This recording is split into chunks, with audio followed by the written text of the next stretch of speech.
So today I have a beast of a folder. This is an Extrema Ratio knife from Italy. This one is the RAO, the 185 degree version. There's a couple of variants on this knife. And actually, just to open it, I have to unscrew this pin because this keeps this closed. All right, it's a very unique design. So once I get this little pin out, we'll talk more about it.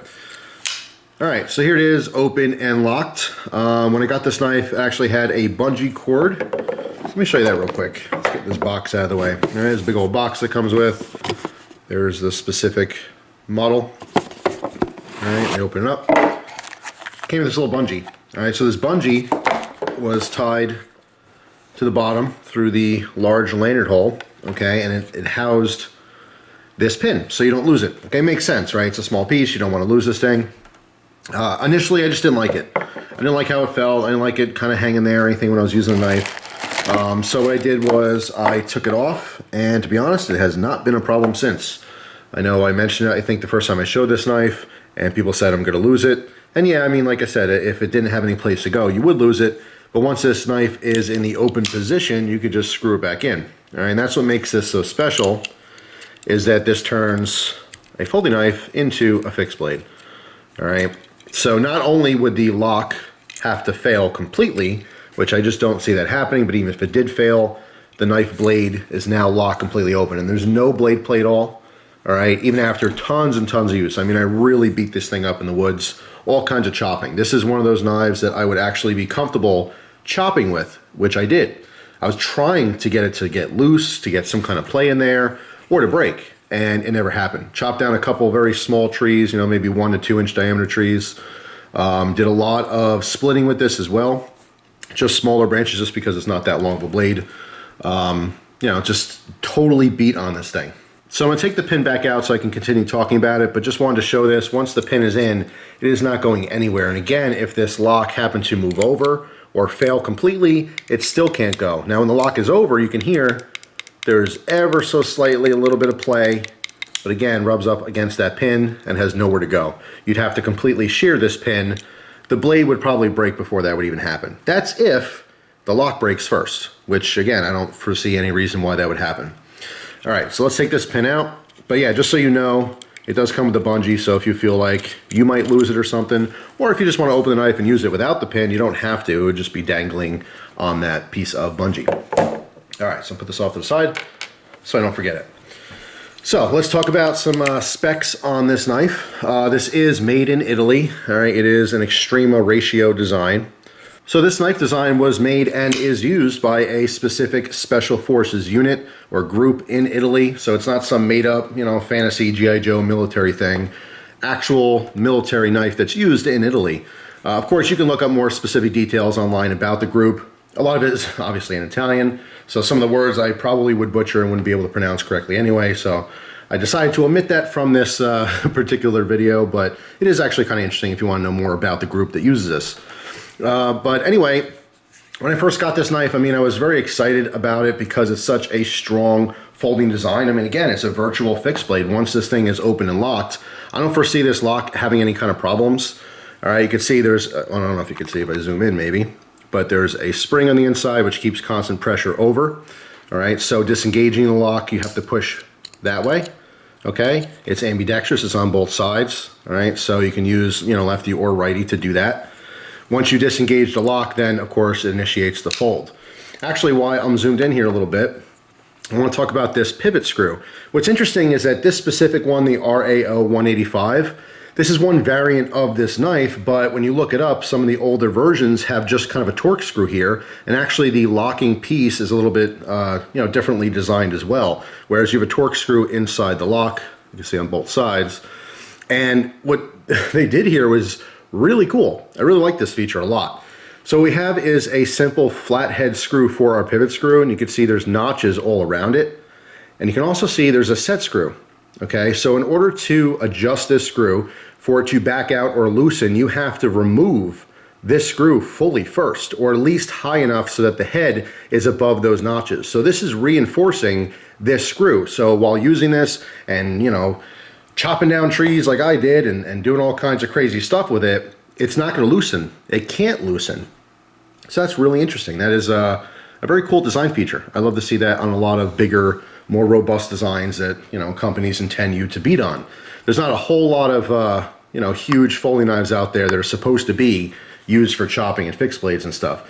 So this is not really kind of designed or sold as a large folding knife as much as it's supposed to be a survival knife, and that's why these units use these knives, is for survival. Obviously, once you have a sharpened edge, you can use it for whatever you want, but it's intended to be used as a fixed blade. And actually, what's really interesting, I'm going to jump over to the sheath real quick. This is the coolest sheath design for this type of knife. So obviously, you can fold it up. All right, pop the top here. It does come with a sharpening stone, which is nice. I've shown these before. All right, pop the knife in the sheath, clasp it shut, and you're good to go, right? However, it was very important for these guys to have the option to store it open. So if I do that, open it up, you know, just pretend like I put that pin back in. So now we have our fixed blade. The sheath is also a fixed blade sheath, so you can carry it open. There's even a retention strap on here as well. All right, so I didn't discover this right away. When I was carrying the woods, I kept folding up, putting it back into, you know, the sheath in the folded position. It was only when kind of looking at the sheath I realized the entire back is a fixed blade sheath. Okay, so you can carry it like this so it's ready and open. Specifically, in the case of a military application, you might have some kind of hand-to-hand combat situation or whatever, or just, you know, in whatever you happen to be doing, you want it to be accessible. You don't want to have to keep folding it and unfolding it, specifically because of this pin. You might think that's annoying. You don't have to. It could be a fixed blade when you want, and if you want it to be a folder, it can go back to a folder. So that is a really, really interesting design. Okay, I absolutely love the sheath. So it goes together as a system. So let's put that back off to the side. Some specs on this. Our blade here is 4.7 inches long. They do have, like I said, another version of this. It's just a touch shorter. By the way, there's this funky tanto on here. I know some people, it's not going to appeal to them. They did come out with an RAO 2, and that has a drop point, and that thing is sweet looking. I love everything about this knife except for how that blade looks. And really beating on it, you can see, I mean, nothing happened. You have such a steep angle here, you know, even stabbing this into trees, tree stumps mainly, and prying my way out. No issue whatsoever.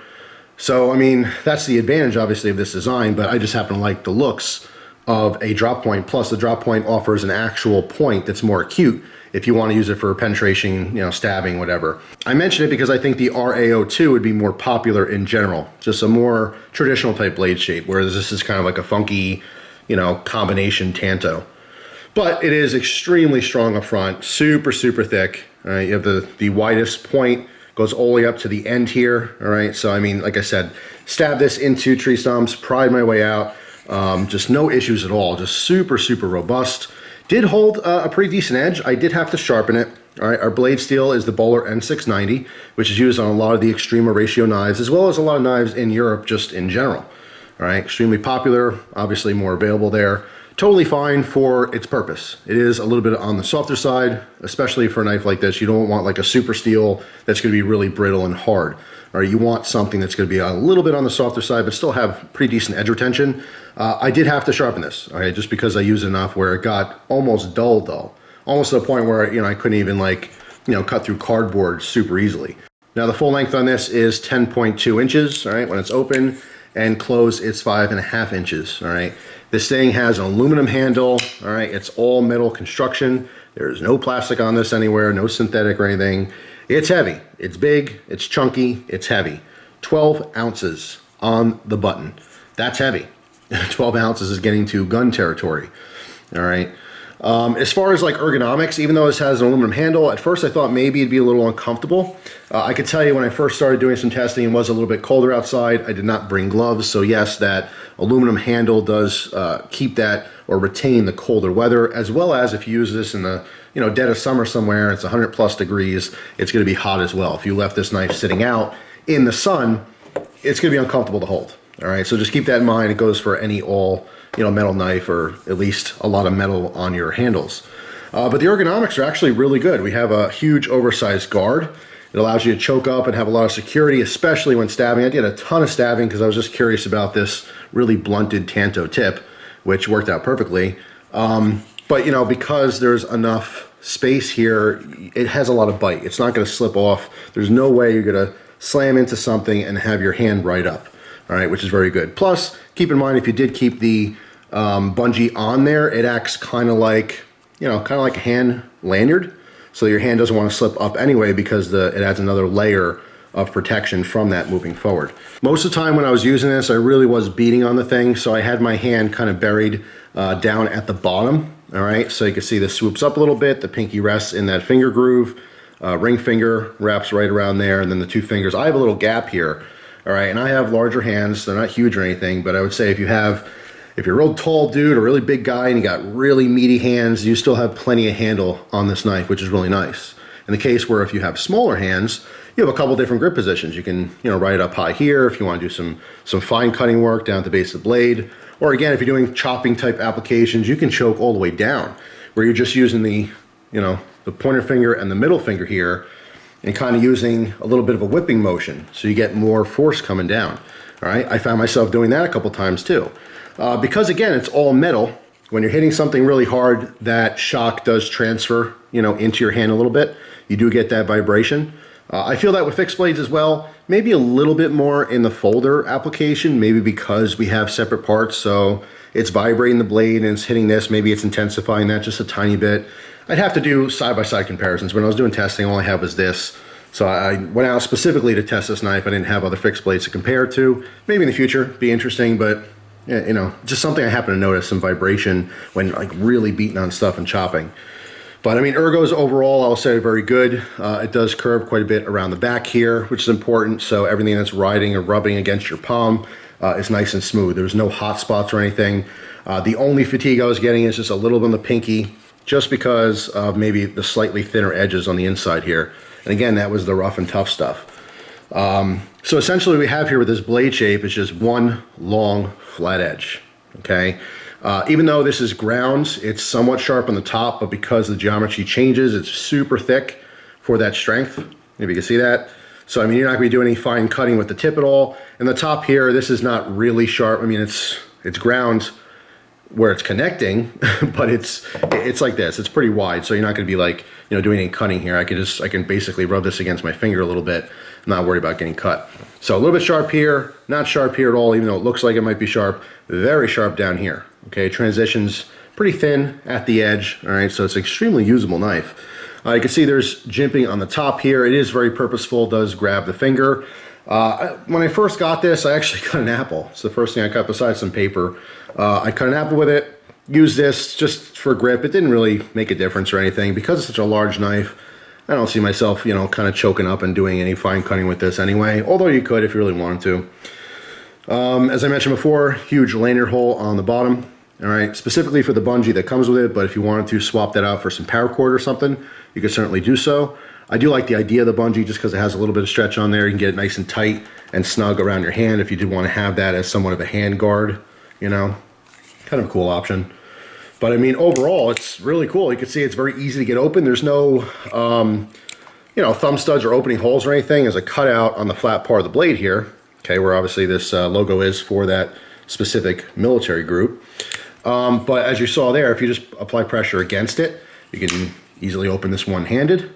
And of course, if you wanted to, you can depress the lock or take pressure off of it and use this similar to an axis lock, although it's not as easy to open this way because of, even though the blade's heavy and everything, it's not like it's gonna easily drop like you would see in a lot of Benchmade or something. So you have to kind of swing down and then up. Might be a little tricky, but once you get that blade open, you can use, you know, a little wrist flick to open it fully. So generally speaking, I don't open it that way. Like a lot of folders, if you swing down and then back up, it can open. If you do it properly, just like that. You have to give it enough force. So try that again. All right, so that's one way of opening it. But generally speaking, when using this, I either open it one-handed like that, or I end up using two hands. But every single time I closed it, I depressed the lock and let that weight of the blade, you know, swing shut. All right, so it's really easy to use that lock itself in both opening and closing. So as far as price, these sell pretty consistently for about $400, just shy of it. I see this often sold for like $396.95. Like that's a very common price tag for this. So let's just call it $400. For the people who are just gonna go, No, bro, that's overpriced. N690 for $400? Are you kidding me? Well, clearly this is not going to be for you. This is also not your everyday carry. You know, this is not the best option for just a pocket knife to cut a string off your shirt at work. Clearly this has a completely different purpose. I would say that it is worth it. There's not a lot of knives on the market you're going to get this type of performance at, especially the folder fixed blade thing. Now, the first thing that comes to mind that I want to compare these to are some of the bigger giants from Cold Steel with the Triad Lock. The Triad Lock is extremely, extremely strong. I've never had one fail, and I had my monster Cold Steel knives before to chop stuff. Going head to head, I would have a little bit more confidence in this. Not to say that the Cold Steel would fail. I'm just saying long term, if you beat them and beat them and beat them and beat them again, I kind of feel like this one would outlast that just a little bit. So if you're that person that has a need, you know, or a want for a large folder that essentially is a fixed blade, or the way I should probably say it is if you want a fixed blade that you can fold every now and again, that's why you would get this knife, okay? Or simply just for the collectible purposes. It's obviously not cheap, but I do think it is offering the performance there, but it's filling a very small niche. This isn't going to be for everyone. This is not going to replace your EDC knife. You know, this is not going to be a cheap knife you throw in the tackle box, you know, or a cheap knife you throw in the glove box on your truck or something. It's like task specific. If you happen to collect military knives, this is literally a military issued knife. So it has that historical value, which is pretty cool, but it's something you can beat on. I mean, I did not take this thing lightly. Even though it was an expensive knife, I wanted to make sure to put it through its paces, and I really did. So I'm here to tell you it's still here. I had no chipping at all right? No rolling of the edge or anything at all. If you're looking for one of the best folding knives to beat on, this is definitely up there. That's the category this thing is in. All right, so it's just another option, which is pretty cool. You know, as far as like aesthetics, like I said, that drop point on the RA2, it looks nice. It looks really nice. I don't mind Tanto blades. This one's a little funky. You know, it's like some of the knives out there that have no tips. They're meant to be used to pry with and stuff. It's just not traditional. There's nothing wrong with it. It's just, I mean, it's kind of an ugly knife, if you ask me. If you said, hey, is that a good looking knife? I would say no. It looks pretty strong. If I had no experience with it, I would say it looks kind of robust and overbuilt. And that's what this is. This is a massively overbuilt folder that will take a beating, which is very nice. It's not gimmicky at all to me. It just fits a niche that not everyone's interested in. But yeah, that's my opinions on the RAO 185. Pretty interesting cutlery from Italy. So if you have this knife or something similar, let me know down below, specifically if you have the RAO2. All right, guys, I'm back for a second. I actually ended the video, but there's something I forgot to mention that I thought was very important. As I'm about to put this knife away, it dawned on me about this, and I wanted to make sure you guys heard it. One of the things I was concerned with when I first got this knife with this pin design here is the pin loosening up with use, okay? Now I want to tell you, when you screw this pin down, it feels like it wants to stop here, but then you can still move it a little bit. It kind of cranks down, if that makes sense. All right, without stripping the screws or doing anything crazy. When using this knife, when it was open and I used the pin and locked it in there, I used just hand pressure to tighten that as much as I could with my hand.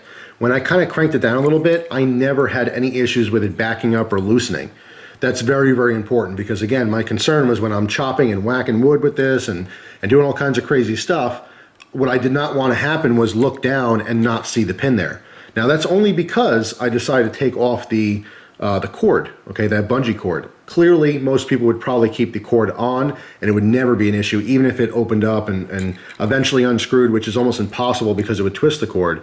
I just want to let you know, if you are like me and you had this knife and you decide to take the cord out, that this does not easily loosen. It never loosened for me.